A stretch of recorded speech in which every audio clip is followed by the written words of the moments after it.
아름다운 특창을 인해서 감사를 드립니다.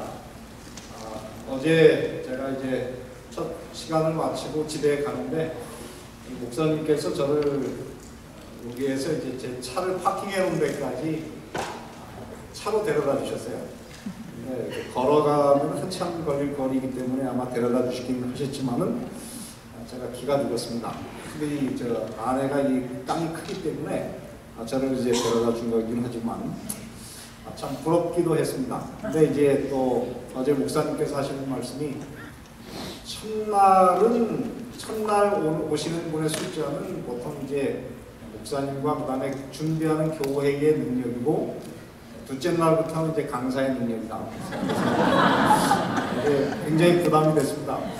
그래서 오늘은 제가 사실 여기 올라오기 전까지는 우리 청중들을 바라볼 엄두가 나지 못했어요. 제가 별로 그렇게 좋은 설교자가 아니기 때문에 오늘 아마 반쯤, 어제보다 한 반쯤이나 오지 않으셨을까 그랬는데 다행히 어제보다 글쎄요, 뭐 숫자가 비슷한 것 같기도 하고 네, 저는 이럴 때는 이렇게 좀 더 많이 왔다고 생각하는 게 훨씬 좋지 않습니까? 아무튼 우리 오 목사님께서 이 후배의 길을 참 여러 가지로 죽이시는데 최선을 다해 보도록 하겠습니다. 오늘은 제가 여러분들에게 믿음이란 무엇인가 이런 제목으로 제가 여러분께 말씀을 드리도록 하겠습니다. 예수님께서 마태복음 7장 1절에 보면 이렇게 말씀하셨습니다. 비판을 받지 아니하려거든 무엇하지 말라? 비판하지 말라. 사실은 이 비판이라고 하는 단어는 정확한 번역은 아닙니다. 그것은 헬라어는 크리노라고 하는 것인데 그건 그냥 판단하다는 것이죠. 그러니까 판단을 남에게서 받지 않으려거든 어떻게 하지 말라를 남을 판단하지 말라 그렇게 말씀하셨는데 그렇게 말씀하신 예수님이 딱 한 가지에 대해서는 사람을 판단하셨습니다. 사람이 가지는 그 믿음을 가지고 사람을 판단하셨는데요. 이 믿음이라고 하는 관점에서 예수님께서 사람을 세 가지 면으로 나누셨습니다. 첫째는 어떤 사람을 보셨느냐면 믿음이 큰 사람을 보셨어요. 그래서 마태복음 8장 10절 13절에 보면은 그곳에 로마 백부장이 나오죠. 그 로마 백부장에 대해서 뭐라고 그랬습니까? 이스라엘 중 아무에게서도 이만한 믿음을 어떻게 했습니까? 만나보지 못했다. 그러면서 뭐라고 했어요? 끝에 보면은 내 믿음대로 될지어다. 그리고 15장 28절에 보면은 거기에 그 수로보니게 여인이 나옵니다. 그 여자에게서 말씀하기를 여자여 믿음이 크로다. 그 다음에 뭐라 했습니까? 네, 소원대로. 오늘 이곳에 보면 믿음이 큰 사람들은 어떻게 됩니까? 믿음대로 소원대로 될 것이라고 말씀하고 계십니다. 그런데 두 번째 보면 예수님께서는 믿음이 적은 사실 이 사람들은 다 예수님의 제자들이었어요. 근데 예수님의 제자들에 대해서 예수님께서 계속 말씀하시기를 그들의 그 믿음의 분량에 대해서 마음이 들지 않았기 때문에 예수께서 뭐라 그랬어요? 믿음이 적다. 그러면서 이 믿음이 적은 사람들은 항상 어떤 사람이었습니까? 염려하고 그 다음에 어떻게 하고 무서워하고 심지어는 이 베드로는 믿음이 적어가지고 어떻습니까? 물 위를 걷다가 풍랑이 심하게 치는 물속으로 빠지기도 하고 그리고 마태복음 14장 그 다음에 또 한 곳에 보면은 의심하기도 하고 두 번째는 그래서 믿음이 적은 사람들은 항상 염려하고 무서워하고 의심하는 그런 상태에 산다고 그렇게 말씀하십니다. 그리고 세 번째는 어떤 사람이 있느냐면 완전히 믿음이 없는 사람이라고 했어요. 근데 이 믿음이 없으면 어떤 일이 벌어지느냐면 마태복음 17장 17절에 이렇게 말씀하십니다. 예수께서 대답하여 가라사대 믿음이 없고 어떤 세대요? 패역한 세대. 여기서 보면 믿음이 없다고 하는 말과 패역하다고 하는 말은 동격이에요. 이게 이제 헬라어로 따지면 디아스트레포. 그래서 그 뜻이 뭐냐면 구부러졌다. 또 부패했다. 그런 뜻이에요. 그래서 믿음이 없으면 어떻게 됩니까? 마음이 이렇게 반듯하게 가야 되지만 그것이 어떻게 돼요? 자기가 원치 않지만 그것이 자꾸 구부러지게 돼요. 그리고 부패하게 되는 것입니다. 그렇습니다. 우리의 마음을 지킬 수 있는 유일한 비결은 믿음이 없이는 우리가 이 마음을 제대로 지킬 수가 없어요. 그리고 마가복음 6장 3절부터 5절부터 보면은 그곳에 누구의 얘기가 나오냐면 바로 나사렛 사람들에 관해서 이야기했는데 그들이 바로 믿음이 없었기 때문에 예수님께서는 어떻게 했습니까? 이 나사렛에서 그들을 위해서 아무런 권능도 행하실 수가 없는 그런 상태에 있었습니다. 그러므로 오늘 이 말씀에 보면은 이 믿음이 얼마나 중요한지를 이야기해 주고 있습니다. 오늘 이 교회가 특별히 여러분 모두가 믿음이 있는 사람이라면 어떤 일이 벌어질까요?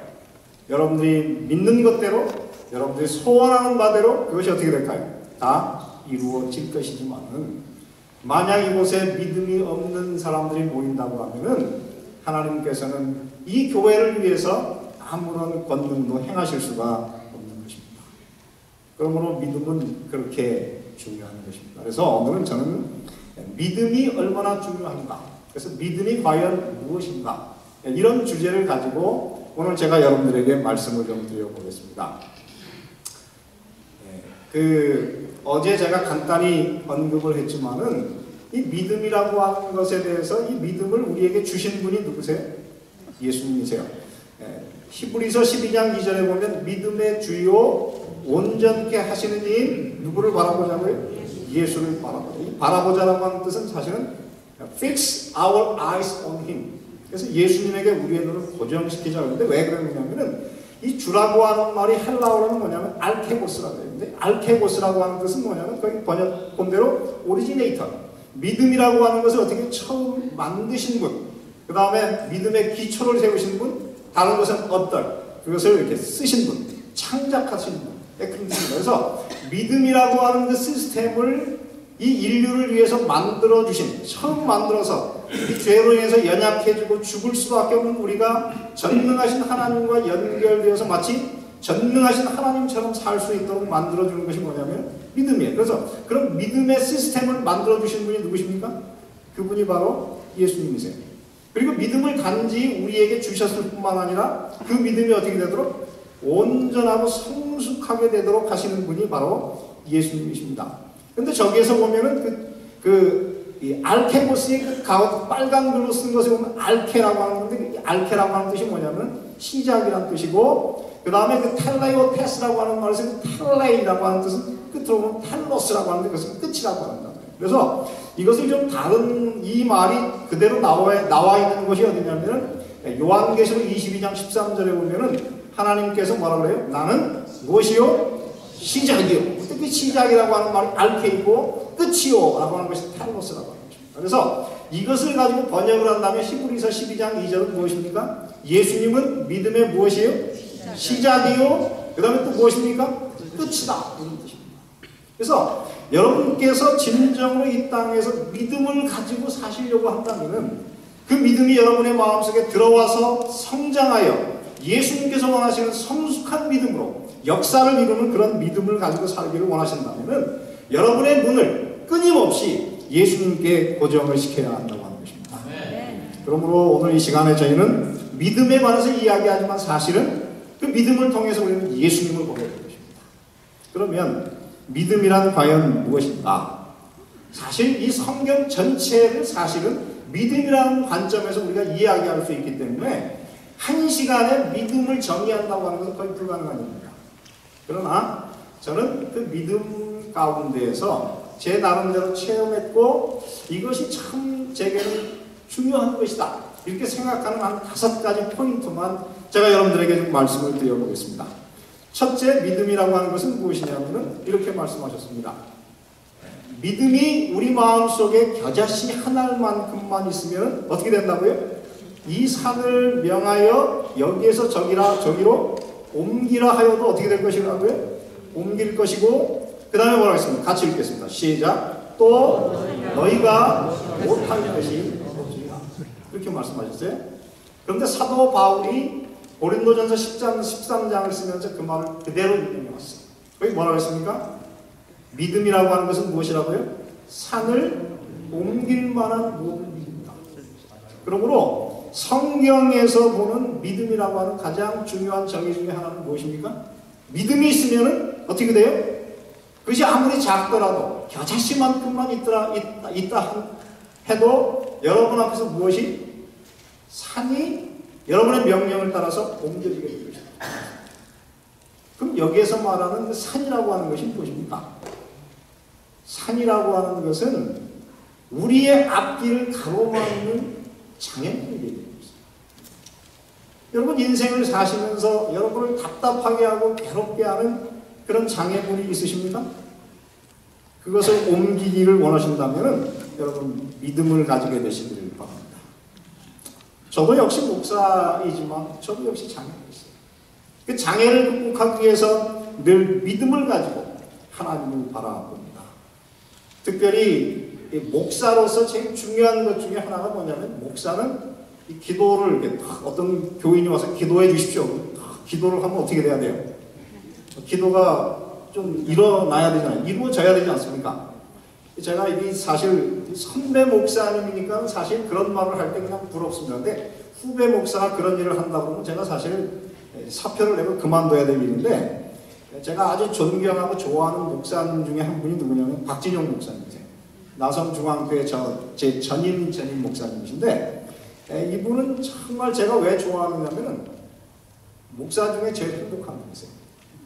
예수님을 너무 좋아해가지고 이분의 얼굴에 예수님 좋아하는 그 표정이 나타나시는 분이십니다. 근데 이분이 저를 가끔 약호를 죽여요. 왜 그러느냐면 뭐냐면 나는 기도가 좀 센 목사야. 그러면서 뭐라고 하냐면 한 번은 이분이 어느 교회를 부임했는데 그 교회에 한 가정에 딸만 5이 있고 6째 아이를 입으시는 건데요. 근데 또 딸이 나오면 어떻게 될까요?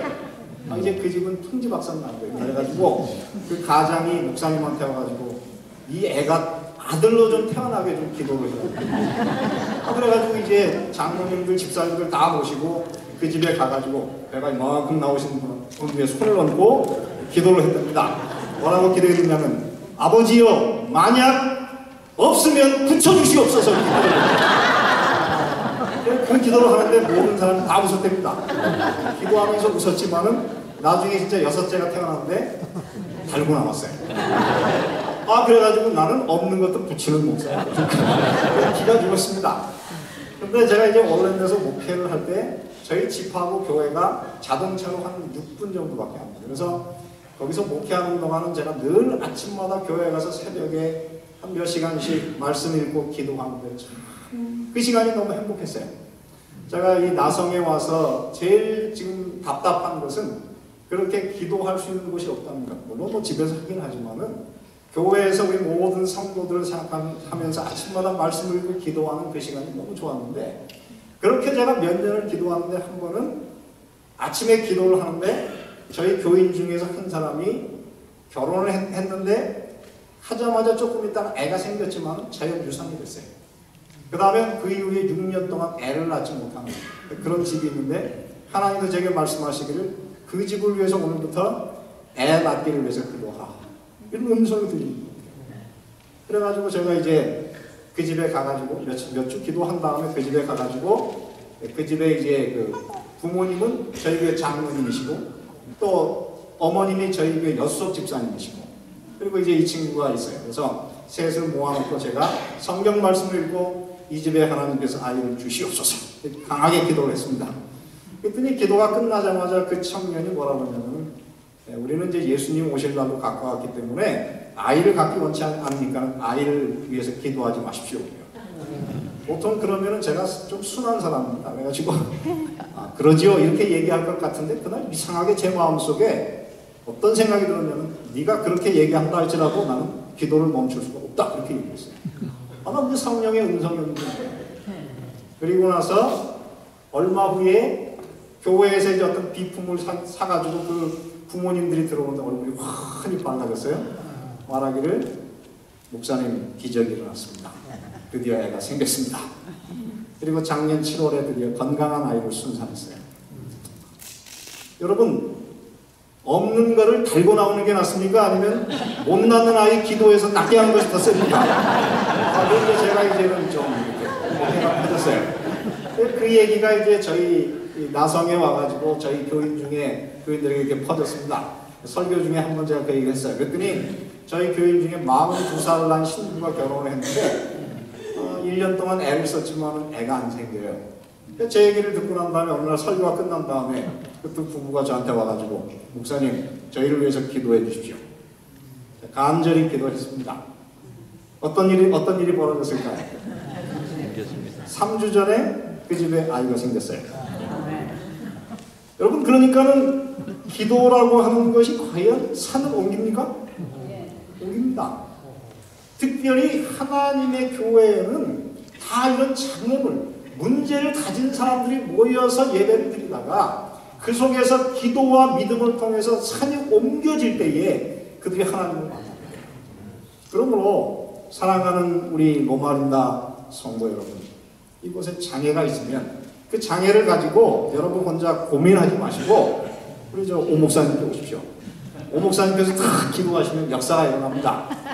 그런 일들이 바로 이 로마린다 교회를 참으로 살리는 그런 역사가 일어나게 되기를 간절히 바랍니다. 두 번째, 믿음이라고 하는 것은 무엇이냐면 바로 이것입니다. 이걸 넘어가겠습니다. 믿음이라고 하는 것은 여러분, 성경에 믿음이라고 하는 단어가 제일 많이 나오는 장이 하나 있습니다. 그게 어디입니까? 히브리서 11장. 히브리서 11장은 우리는 믿음의 영전이라고 그러죠. 모든 그 믿음이라고 하는 단어가 몇 번 나오냐면 자그만치 18번 나와요. 그리고 믿음을 통하여라고 하는 말도 2번 나오니까 실제로는 믿음으로라고 하는 말이 20번 나오는 셈입니다. 근데 거기 가운데에서 반복되는 한 구절이 하나 있어요. 제가 여기서 설교를 하다 보니까 좀 나쁜 게 하나 있습니다. 이게 너무 멀어가지고 저 글씨가 보일 듯 말 듯 한데 여기 컴퓨터를 여기서 쓸 수 있도록 하면 목사님이 훨씬 더 설교를 잘할 것 같아요. 잘 좀 한번 만들어 주십시오. 자, 여기서 보면 히브리서 11장 1절에 보면 뭐라고 했냐면 믿음은 바라는 것들의 실상이요, 그다음에 뭐라고 했습니까? 보지 못하는 것들의 증거다. 히브리서 11장 7절에 보면 믿음으로 노아는 뭐라고 했습니까? 아직 보지 못하는 일에 경고함을 받았다. 자, 히브리서 11장 3번 계속 반복하는 것이 뭐냐? 보지 못하는 것을 어떻게 해요? 믿음은 보게 해주는데 세 가지 면에서 보게 해줘요. 첫째는 히브리서 11장 1절에는 보지 못하는 것이 어디에 있냐면 하늘에 있어요. 그러나 하늘에 있는 것을 우리가 볼 수 있도록 해주는 것이 무엇입니까? 믿음이고, 히브리서 11장 7절에 보면 아직 보지 못하는 것이라고 했는데 그것은 뭐예요? 미래에 속했기 때문에 볼 수 없는 것입니다. 근데 그것을 볼 수 있는 눈이 무엇입니까? 바로 믿음. 그리고 마지막 히브리서 11장 27절에 보면 이렇게 썼어요. 보이지 아니하는 자를 어떻게 했습니까? 보는 것 같이 하여 참았다 그러는데 보이지 아니하는 자가 누구십니까? 하나님이십니다.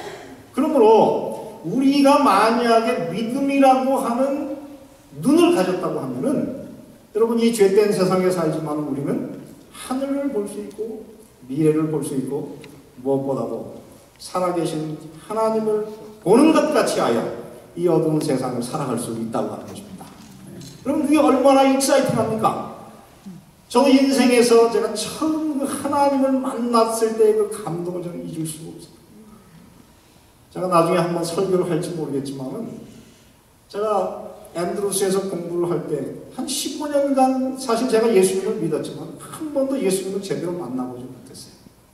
그런데 성경을 매일 아침마다 2시간씩 묵상을 하면 6개월이 지난 어느 날 갑자기 답답한 아침에 성경을 펴고 읽는데 갑자기 하나님과 저와의 먼 거리가 한순간 확 없어지더니 하나님께서 바로 제 옆에 와 계신 것 같은 그런 느낌을 받았어요. 그날의 그 황송함을 견딜 수가 정말 그 무엇으로도 표현할 수 없는 굉장한 감동인데 그날 만난 하나님을 제가 놓치지 않으려고 지금도 매일 아침마다 말씀하고 씨름하고 살아요. 사랑하는 성도 여러분, 오늘 우리가 믿음이 있다고 하면은 그 예수님을 만날 수가 있습니다. 근데 그것을 바라보는 보이지 않는 하나님을 볼 수 있도록 만들어주는 그 렌즈가 무엇입니까? 그것이 바로 믿음이에요. 여러분, 혹시 이런 그림을 보셨는지 모르겠습니다. 이것은 갈릴레오가 망원경을 처음 만든 다음에 망원경이라고 하는 것은 뭐냐면 2개의 볼록 렌즈를 서로 초점을 맞춰가지고 한 통에다 딱 담은 다음에 초점을 맞춰가지고 딱 보면은 멀리 있는 것이 마치 어떤 것처럼? 바로 앞에서 일어나는 것처럼 보이는 것입니다. 그렇습니다. 믿음이라고 하는 것은 그것입니다. 보이지 않는 하나님을 우리가 볼 수 있고 우리의 눈에 초점을 맞추어서 하늘에 고정하면은 우리가 하늘을 볼 수 있고 하나님을 볼 수 있는 그런 기적이 일어나는 것입니다. 그래서 사도 바울은 바로 그 렌즈를 가지고 살았어요. 그래서 그는 이 땅에 살았지만은 하늘을 3번이나 간 사람이었어요. 그래서 거기에 보면 이렇게 썼습니다. 우리의 잠시 받는 환난에 경한 것이 지극히 크고 영원한 영광에 중한 것을 우리에게 이루게 함이니. 그 다음에 뭐라 했습니까? 우리의 돌아보는 것. 그것은 뭐냐면 우리가 주목하는 것은 무엇입니까? 보이는 것이 아니요 무엇입니까? 보이지 않는 것이니. 보이는 것은 잠깐이요 보이지 않는 것은 영원합니다.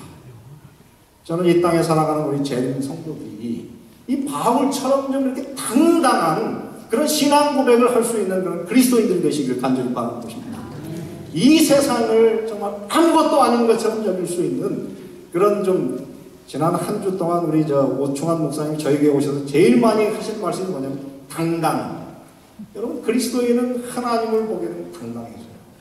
여러분 당당하게 정말 이 세상을 우습게 여기면서 살 수 있는 그런 믿음의 렌즈를 가지신 그런 그리스도인들이 다 되시기를 간절히 바랍니다. 세 번째 보면은 이 믿음이라고 하는 것은 뭐냐면 하늘나라. 믿음은 무엇이라고요? 한번 크게. 여러분 이 설교는 혼자 하는 게 아닙니다. 믿음은 무엇이다? 하늘나라. 이거는 어느 책에 봐도 이런 정의가 없어요. 이거는 김순태만 되는 정의입니다. 그래서 좀 잘 들어보셔야 돼요. 다른 책에서는 안 나왔기 때문에. 왜냐하면 마가복음 5장 34절에 보면은 거기에 누가 나오냐면은 12해를 혈루증으로 앓는 여인이 나와요. 이 여인에 대해서 예수께서 마지막에 이렇게 칭찬하십니다. 예수께서 가라사대 딸아 내 믿음이 너를 어떻게 하였으니 구원하였으니 평안이다. 내 병에서 너희 어떻게 할지라고요? 이렇게 말씀하십니다. 그런데 이 여자가 어떻게 이런 구원의 역사를 경험하게 됐을까요? 성경에 보면 그 배경이 참 재미있게 설명됩니다. 마가복음 5장 24절에 보면 예수님께서 이제 많은 사람과 함께 이제 그 회당장 야이로의 집에 그 죽어가는 그 딸을 고치기 위해서 갑니다. 많은 사람이 예수님을 둘러싸고 있었습니다. 그랬기 때문에 걸어가는 과정에 어떤 일이 있었을까요? 서로 밀치고 그 다음에 어떤 경우는 어깨도 부딪히고 이러면서 예수님과 많은 신체적인 접촉이 있었습니다. 그러나 그런 신체적인 접촉이 있었지만은 그 가운데에서는 아무런 역사도 일어나지 않았어요. 그런데 5장 27절부터 29절에 보면 이렇게 썼습니다. 예수의 소문을 듣고 무리 가운데에서 섞여 뒤로 와서 그의 손에 옷을 대니 이는 내가 그의 손에만 옷을 대어도 구원을 얻으리라 못함이라 하니라. 그리고 나서 어떻게 해요? 옷을 만졌더니 이의 혈육 근원이 어떻게 했습니까? 곧 즉시로. 여러분 이 마가복음에서 제일 많이 나오는 단어는 곧 즉시 유데오스라고 하는데 즉시로 즉각적으로 일어났다는 것입니다. 그래서 이 여자가 예수님의 옷을 만지는 그 순간에 갑자기 역사가 일어났는데 그 역사가 얼마나 굉장한지 이 여자의 혈육은 확 말라가지고 이 여자가 나은 것을 알게 됐어요. 마치 이런 것을 그 이상구식 표현으로 말한다고 하면 갑자기 하늘로부터 찌직한 굉장한 전기가 이 사람의 몸을 통해 쫙 흘러 지나가가지고 완전히 치료가 되버렸어요. 근데 어떻게 그런 찌직하는 역사가 이 여자에게만 일어나느냐 이것입니다. 다른 사람들은 예수님을 만졌고 부딪혔지만 역사가 일어나지 않았는데 오직 이 여자에게만 일어난 것은 이 여자가 무엇했습니까? 다른 사람과 다른 것은 이 하밀러라고 하는 단어의 뜻이 뭐냐면은 이 여자가 지속적으로 자기에게 말했다. 그래가지고 이 여자는 예수님께 가까이 나아갈 수 있는 힘이 없어요. 그러니까 어떤 생각이 들었냐면은 내가 예수님의 옷깃을 만지기만 해도 나을 거야 라고 하는 생각을 계속 반복하면서 자기를 수행했어요. 결국 그것이 믿어졌어요. 그렇게 생각을 했습니다. 그 순간에 어떤 일이 일어났습니까? 이 여자의 믿음대로 생각대로 기적이 일어났어요. 그러므로 사랑하는 성도 여러분, 믿음이라고 하는 것은 무엇입니까? 그것은 여러분께서 예수를 배웠을 때에 그 예수님에 대한 생각과 예수님에 대한 지식을 기초로 하여 여러분의 마음속에 예수에 대한 기대가 생길 때 그 기대가 바로 하늘나라입니다. 오늘 여러분은 우리 예수님에게 어떤 기대를 가지고 사십니까? 여러분 모두가 그런 기대를 가지고 사시면 참 좋겠습니다. 그래서 그 성경에 보면은 이거는 좀 이따가 얘기하겠습니다. 그 성경에 이런 그 구절이 있습니다.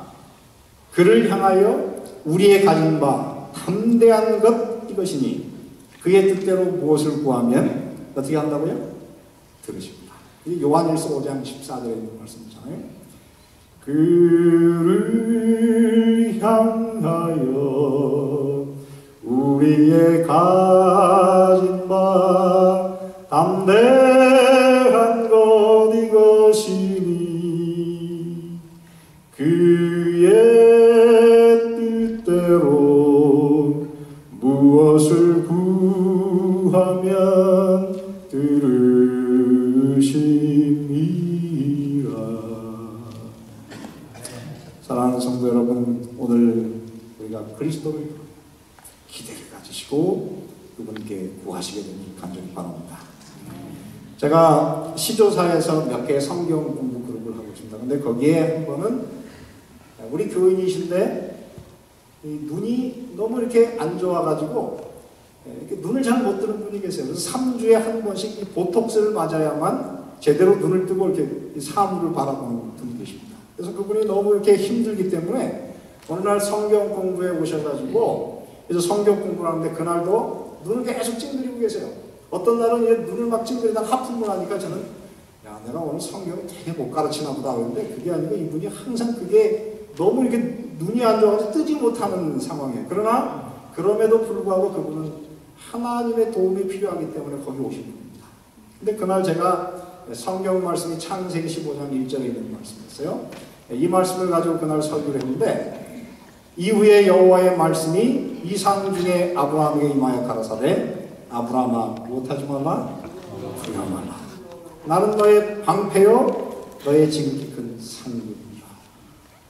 그 말씀을 설명해 가는데 갑자기 이 말씀이 자기 마음속에 쫙 파고들게 마음에 평안이 생겼습니다. 모든 짐을 예수님께 내어 맡겼습니다. 그 이후에 어떤 일이 일어났습니까? 완치는 되지 않았는데 거의 완치에 가깝게 치료됐어요.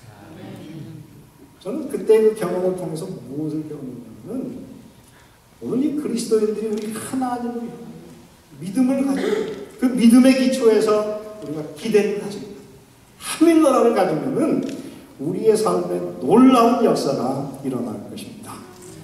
오늘 혹시 이곳에 앉으신 분 중에 혹시 어떻게 아프신 분이 계시면 여러분 그냥 이렇게 해보세요. 기도할 때에 우리 목사님이 이렇게 여러분에서 축도할 때 이렇게 손을 얹으시고 하나님 역사를 베풀어 주십시오.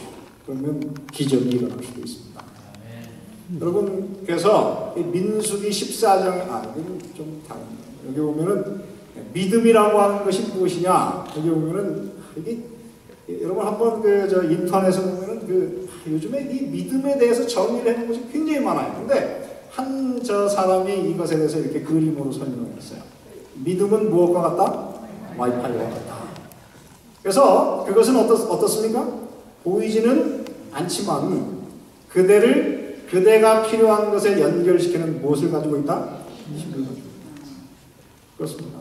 사랑하는 성도 여러분, 오늘 여러분들의 삶에 어떠한 문제가 있든지 믿음을 가지시고 그 능력의 근원이신 하나님과 연결되셔서 기적을 경험하시는 그런 그리스도인들이 다 되시기를 간절히 바랍니다. 그 다음에 저는 이 성경에서, 성경이 아닙니다. 제가 이제까지 발견한 그 믿음에 관한 정의 중에서 제가 제일 좋아하는 말씀입니다. 사실은 이 말씀 때문에 제가 믿음이란 무엇인가라고 하는 제목으로 여러분께 설교를 하려고 결심을 했어요. 그것이 뭐냐면 이것은 엘렌 화이트 여사의 글에 나오는 것인데요. 이거는 넘어가겠습니다. 여기 보면 이렇게 말씀하십니다. 믿음이란 무엇입니까? 사랑으로 어떻게 하고 역사하고 그 다음 뭐라 했어요? 심령을 순결하게 하는 것이다. 엘렌 화이트 여사의 글에 보면은 이 표현이 20번도 넘어요. 엘렌 화이트 여사가 믿음에 관해서 정의하는 것 중에 제일 위대한 정의가 저는 이 말씀이라고 생각합니다. 여기 보면은 이 믿음이라고 하는 것을 자동차에 비유한다고 하면은 이 자동차의 연료가 무엇입니까? 믿음이라는 자동차의 연료는 무엇이에요? 사랑입니다. 여러분께서 믿음을 가지면은 여러분의 마음속에 사랑이 들어오게 돼요. 그리고 사랑이 있으면 그 믿음이라는 자동차가 움직이기 시작합니다. 그리고 그것이 움직이면 어떻게 돼요? 우리의 영혼을 순결하게 합니다. 그렇게 말씀하고 계십니다. 같은 이야기입니다. 여기 보면 사랑으로 행하며 심령을 어떻게 하는? 정결케 하는 믿음은 이렇게 말씀하고 계세요. 제가 이제 한국에서 교회 생활을 할 때 저희 교회가 사실 중계동이라고 별로 좋지 않은 지역에 있던 그런 교회였어요. 그곳에 청년들이 한 120명 모여서 우리 같이 신앙생활을 했습니다. 목사님은 없었는데 교회가 참 좋았어요. 너무너무 그때 그 경험이 좋아가지고 그 속에서 여러 명의 목사가 나기도 했습니다.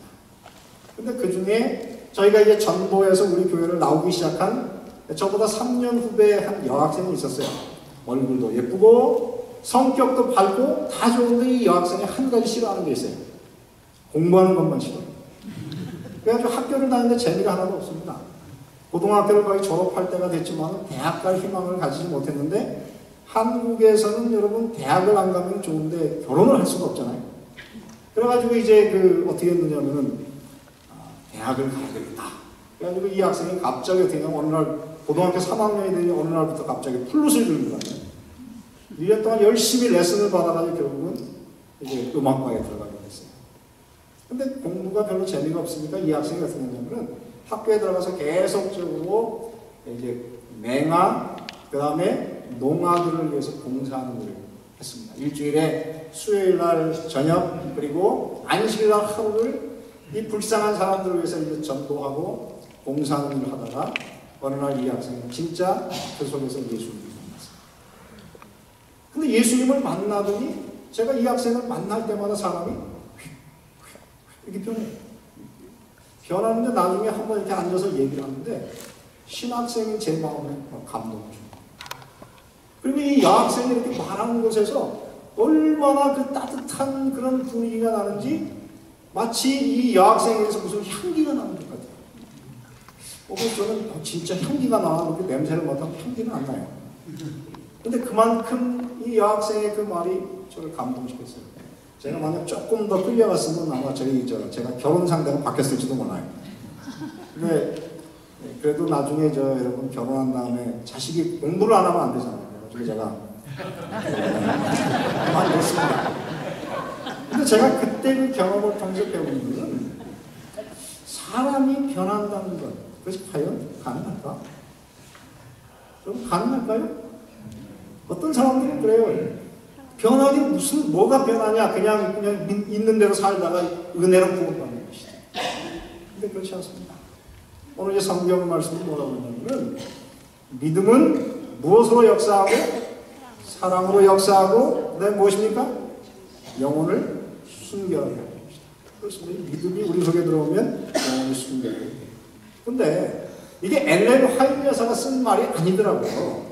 제가 성경을 나중에 자세히 공부하다 보니까 이 말은 성경에 있는 두 구절을 연합해 놓은 그런 말씀이에요. 어디에 나왔느냐면 하나는 갈라디아 5장 6절에 있는 말씀이에요. 예수 그리스도 안에서는 할례나 무할례가 효력이 없으되 같이 있습니다. 시작. 사랑으로 역사하는 믿음. 그렇습니다. 믿음은 무엇으로 움직인다고요? 사랑으로 움직인다. 그리고 또 한 구절이 어디 나오냐면 사도행전 15장 9절에 있는 말씀입니다. 믿음으로 저희 마음을 어떻게 하사? 그렇습니다. 여러분, 사도 바울이 왜 믿으면 구원받는다고 했을까요? 왜 믿으면 의롭게 된다고 했을까요? 여러분의 마음속에 믿음이 들어오면 그 믿음은 사랑으로 역사하여 우리 더러운 영혼을 어떻게 합니까? 표현합니다. 더러운 영혼을 정합니다. 기적입니다. 저도 예수님 만나기 전에 꽤 못된 사람이었어요. 근데 여러분 제 얼굴이 요즘 어떻습니까? 못되게 보입니까? 조금 그래도 착해지지 않았나요? 여러분이 전에 저를 잘 모르기 때문에 잘 모르시겠습니다만 제가 많이 변했어요. 굉장히 불같은 제 성격도 이제는 변하고 정말 이 예수님 안에 산다고 하는 것이 너무 좋은 그런 삶이 되었습니다.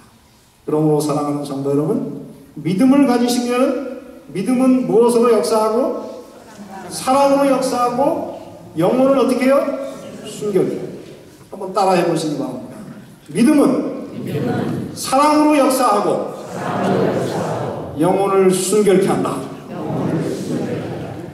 오늘 이 말씀을 들으셨으니까 우리 노마린다 교회의 모든 성도들 중에서 이 말씀을 들으시고 진정으로 변화하셨어요. 함께 죄가 없는 하늘나라에 함께 들어가시는 거룩한 역사가 있게 되시기를 간절히 바랍니다. 마지막으로 이제 하나가 더 있습니다. 그것은 뭐냐면은 이것도 역시 엘렌 화이트 여사가 쓴 말씀인데요. 저는 이 구절이 참 좋습니다. 여러분 한번 이 말씀을 한번 같이 읽어보실까요? 시작. 믿음은 하나님이 우리를 사랑하시며 우리에게 가장 유익한 것이 무엇인지를 그분이 알고 계신다는 사실을 믿는 것입니다. 믿음이란 무엇이라고요? 하나님이 우리를 어떻게 하시고 사랑하시고 그 다음에 우리에게 가장 유익한 것이 무엇인지 그분이 알고 계심으로 우리가 우리의 삶을 그분에게 맡기면 그분이 우리를 가장 좋은 길로 인도하실 것이라고 하는 마음을 가집니다. 여러분 제가 한국에서 사실은 목회를 하다가 이제 미국에 공부를 하러 와야 되겠다. 그래서 왔습니다. 근데 제가 왔을 때 사실 뭐 경제적인 준비가 안 돼가지고 제가 한 1년을 마치지 못하고 이제 목회를 나가게 됐어요. 근데 목회를 나가가지고 제가 간 곳이 어디냐면 제일 먼저 간 곳이 콜로라도였고 두 번째가 하와이였고 세 번째가 플로리다였고 그리고 마지막 네 번째가 이곳 캘리포니아입니다. 여러분 근데 미국 사람이 제일 살고 싶어하는 4개 주가 있답니다. 여러분 그게 어딘 줄 아십니까? 1번 넘버 1이 무엇입니까? 캘리포니아. 넘버 2 플로리다, 사실 하와이. 3번 콜로라도. 4번 플로리다. 제가 공교롭게도 목회를 하면서 4군데를 다 가졌어요. 그러니까 여러분 하나님하고 이렇게 같이 다니면 참 좋은 일이 많아요. 사람들이 살고 싶은 곳을 제가 다 살았어요. 근데 이제 그 하와이에 가서 이제 목회를 하는데 저희가 그곳에서 하나님의 축복을 참 받아가지고 할머니 한 60명이 모인 그 교회에서 지금 한 15년, 16년 전이에요. 저희가 그곳에서 이제 150만 불짜리 교회 건물을 사게 됐어요.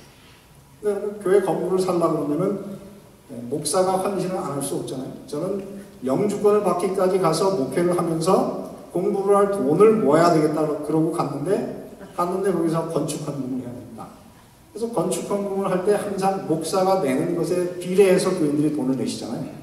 그래서 제가 돈을 안 낼 수가 없었습니다. 그래서 저도 거기에 대해서 상당한 이제 돈을 하나님께 드렸어요.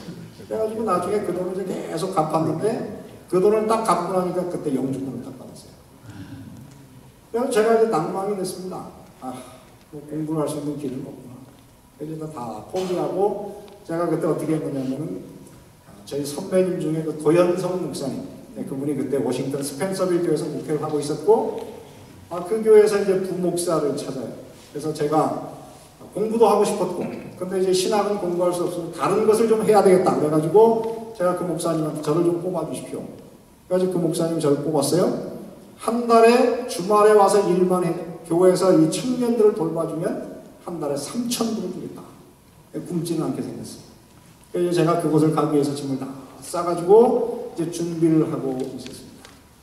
짐을 거의 싸놓고 하나님께 기도를 하는데 하나님께서 뭐라고 그러냐면 지금 워싱턴 스펜서빌로 가지 말고 앤드루스로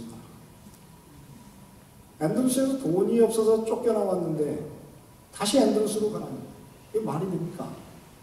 그래서 제가 하나님께 이제 뻗팅겼어요. 뭐라고 했냐면 하나님 정말 제가 앤드루스 가는 것이 하나님의 뜻이라고 하면은 제게 그곳에 가서 학생 아파트에 살지 않고 이제 집을 사서 살 수 있도록 제게 10만 불을 주십시오. 10만 불을 주시면 하나님 뜻인 줄 알겠습니다. 그렇게 기도했어요. 그러니까 여러분 10만 불이 올 기회가 가능성이 없기 때문에 저는 하나님께서 아마 이제 포기하실 거다 이렇게 생각하고 짐을 다 싸가지고 이제 워싱턴 스펜서빌로 보내려고 그러는데 아침밥을 먹고 있는데 집사람이 장인어른하고 한 얘기를 저한테 해줬어요. 장인어른이 은퇴를 하시는데 본토에 가서 이제 다시 뭐 아무 준비도 없는 곳에 가서 일을 한다고 하니 장인어른이 저희한테 집을 한 채 사주겠대요. 그래서 제가 얼마를 줄 건데 그러냐고 저는 이제 그 집을 살 때 그냥 다운페이 얼마 정도 줄 알았어요. 그래서 별 신경도 쓰지 않고 얼마나 줄 건지 한번 물어봐라고 했어요. 근데 3일 후에 장인어른한테서 뭐라냐면 1억을 주겠다. 그러고 나서 나중에 이제 짐을 다 싸가지고 마지막 붙이려고 그러는데 돈이 딱 들어왔는데 얼마가 들어왔느냐면은 10만 불에서 1센트도 부족하지 않은 10만 불이 딱 들어왔어요. 제가 이제 마지막으로 하와이를 떠나기 전에 기도하는데 하나님께서 하시는 말씀이에요. 순태야, 네가 기도한 대로 10만 불을 얻었다. 네가 어디로 갈 거냐? 제가 더 이상은 꼼짝을 할 수가 없었어요. 그래서 워싱턴 스펜서빌로 보내려던 그 집이 앤드루스로 갔고 앤드루스에 가서 제가 8년간 공부를 하면서 정말 어려운 시간도 많았어요. 그런데 하나님께서 은혜를 베푸셔서 무사히 공부를 할 수가 있었습니다. 만약 제가 그때 하나님의 그 명령을 제가 받들지 않고 제가 다른 공부를 하러 워싱턴 스펜서빌로 갔으면 어떻게 됐을까? 지금쯤 제가 아마 널스가 돼 있을지 아니면 그때 제가 어쩌면 제가 치과의 시대를 공부하려고 했기 때문에 어쩌면 치과 의사가 돼 있을지 모르겠습니다. 그런데 지나고 나서 보니까는 그때 공부를 한 덕에 하나님께서 은혜를 베푸셔서 나성중앙교회도 오게 됐고 그 덕분에 제가 오늘 여기 와서 여러분에게 말씀을 나눌 수가 있게 됐습니다. 사랑하는 성도 여러분, 하나님은 우리를 어떻게 하시고 사랑하시고 우리에게 가장 유익한 것이 무엇인지를 그분이 어떻게 해요? 알고 계시고 그 사실을 믿으시게 되기를 간절히 바랍니다. 하나님은 이 땅에 여러분이 하나밖에 없는 이 지구에 하나밖에 없는 사람인 것처럼 여러분들을 사랑하시고 여러분들을 사람들로 인도하실 것입니다. 믿음을 가지시고 그 예수님과 그 하나님과 동행하시는 그래서 승리하는 그런 그리스도인들이 되시기를 바라면서 오늘 말씀을 마치겠습니다.